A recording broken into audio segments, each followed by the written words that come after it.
Hey guys, welcome back to the channel.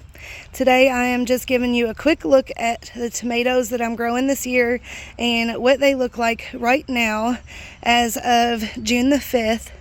Usually I plant in every one of the large holes that you can see here, and then in the very front I do a bunch of marigolds, and this year I'm only doing every other because they will get, this entire trellis will be just totally covered in tomato stems, and it's extremely hard to harvest come mid-season, which this year I got a late start at planting these, but they're usually just totally covered, and it's extremely hard to keep them tied up to the trellis and keep them pruned enough to where I can harvest them easily. So I only did every other one. So I want to see, here in a couple months, if this makes a big difference or if it's still going to be what it usually is when I plant one in every hole.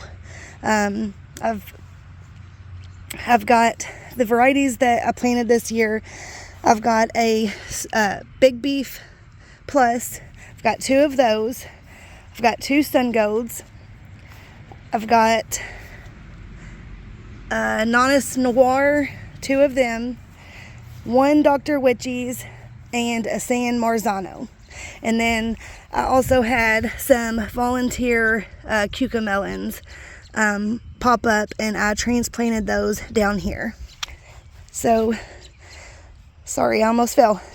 So stay tuned and we will see what this looks like towards the end of the season.